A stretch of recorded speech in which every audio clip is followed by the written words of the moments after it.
Today it's finally arrived. It's finally arrived. The Steam controller.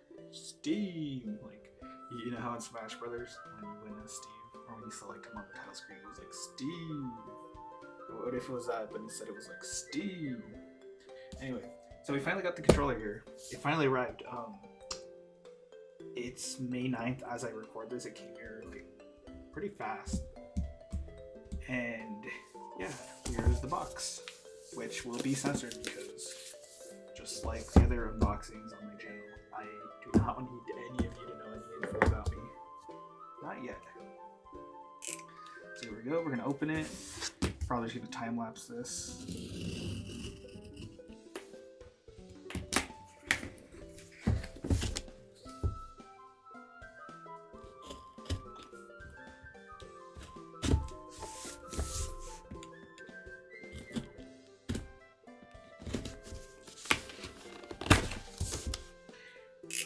Alright, now here we go. We got it open. We got the tape opened.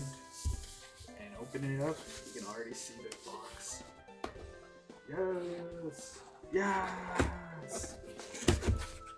Alright. Here it is. I don't know. I just really like how the box is. It just feels... It just gives me the same vibe like of ordering something off of Amazon or something. It's clean, I guess you'd say. It's gonna be for the... This is just gonna be for the thumbnail. I'm thinking of putting the thumbnail as PlayStation versus Steam controller. It's time to open it. Seeing here, there's a pull tab. It reminds me a lot about like Apple products where they have the pull tab. That's what this reminds me of. Here's the box. Top with this, which is going to be censored in post-production. Your games at your fingertips. Steam controller. Steam. Alright, and then opening it up. Moment of truth, moment of truth, moment of truth. Alright.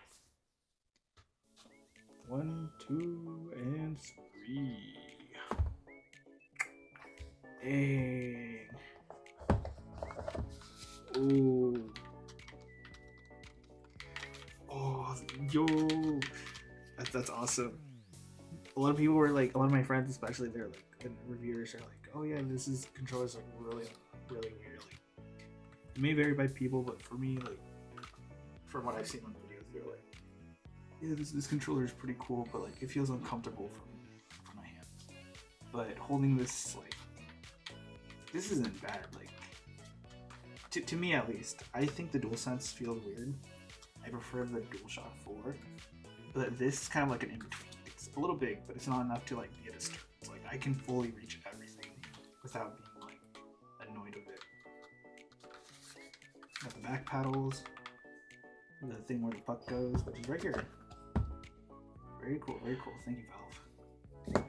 Got the triggers, bumpers, D-pad, Steam button. Oh, and it turned on. It's probably trying to pair, but it's not hooked up right enough to Steam. And then I believe down here would be the paperwork and the cables. Or no, I guess not. Oh, wait, no, the cable's right here. Okay, that makes sense. This USB-C, right? Assuming it's USB-C. It is USB-C. Well, I don't really need it because like I have a ton of USB-Cs right now, so I'll just keep this in here in case I need it eventually. But that is the Steam controller unboxing. Very nice experience. I really like it. Thank you, Steam. First time I bought a Steam product brand new. And then I'm gonna cut the video really quick. Just gonna go get some other controllers to compare this. Well, I don't really have a Switch 1 controller or Switch 1 Joy-Cons to compare this, but I do have my Switch 2 stuff. For example, here I have the actual like Switch 2 Joy-Cons with the grip. And looking at this side by side, let's see, can I fix this? Yes. These, like, this feels nicer compared to this. Like, this feels okay. Like, I think it's okay. The thing that kills me with the grip is this here. I don't how it's not closed off like the original, but it's decent. And then here we got the Switch 2 controller, which I really do like the texture on this. It feels nice. I do like the matte finish on this, but I don't know if over time it's gonna degrade over time or anything.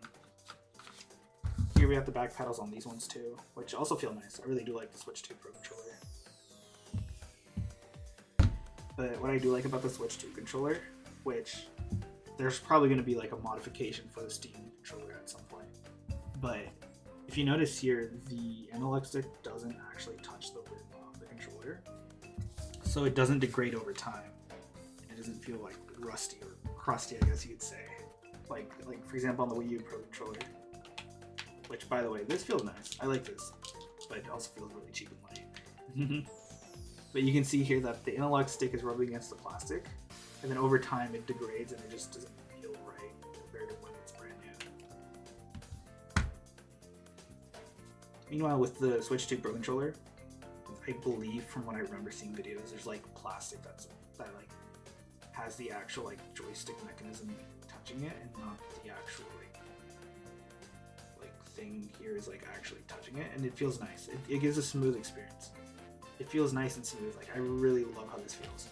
And if there is a modification for this controller to feel that way, I definitely do want to get that, because like right now these the controller sticks feel really good, but it's only a matter of time until like it starts to degrade and it just starts to feel weird. And so that's the comparison with these controllers, at least for the Nintendo ones. Let me go grab another one. All right, so here we got the PlayStation ones. I don't have a PS3 controller or PS2, but you could probably imagine like the size of it.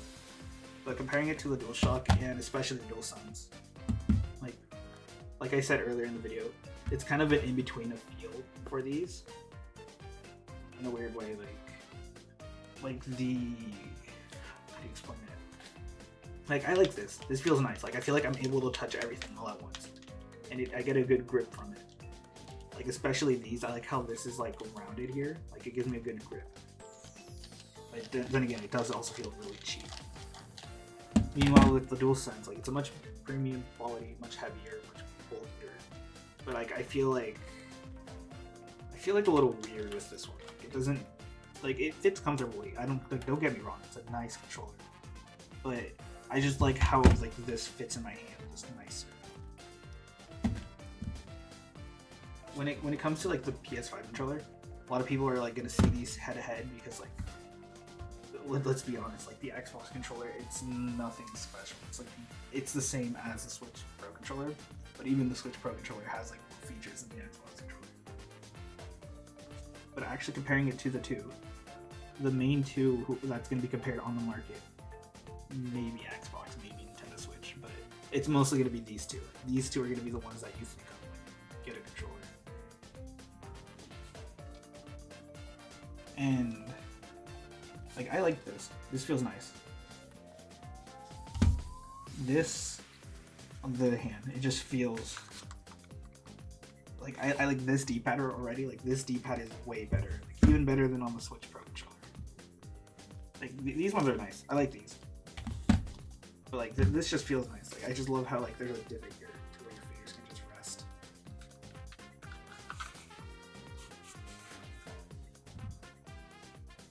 And then once again, charging wise, like USB-C, similar to Switch, and I think the newer Xbox controllers. Like overall, comparing it, especially with the Switch controllers,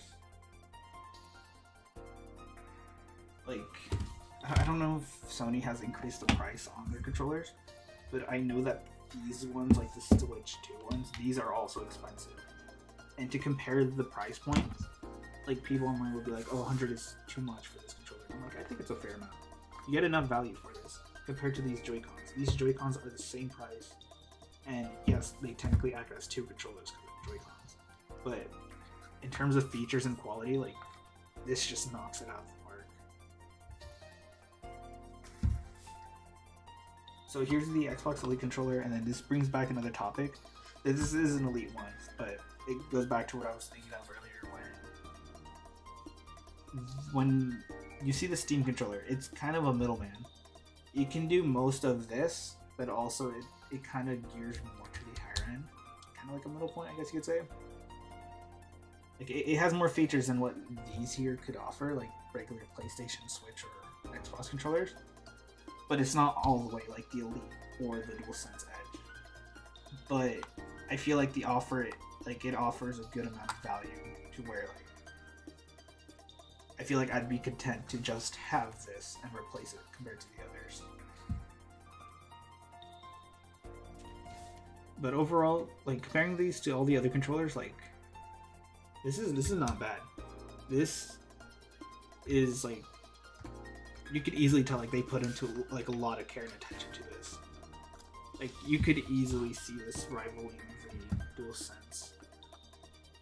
But the one thing that kind of hits it out of the park for me would be the TMR sticks, because I've had so many of these drift, and don't even get me started with Joy-Cons. These ones have not drift, fortunately, but unfortunately, with the Switch 1 Joy-Cons, those kept drifting all the time, and I'd always have to send it into Nintendo to get it replaced or fixed, and it's just so tedious and a waste of time.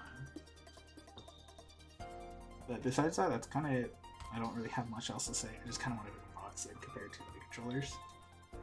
And I hope you enjoyed the video, because I don't really record that often. But I really should record more often. But besides that, thank you for watching.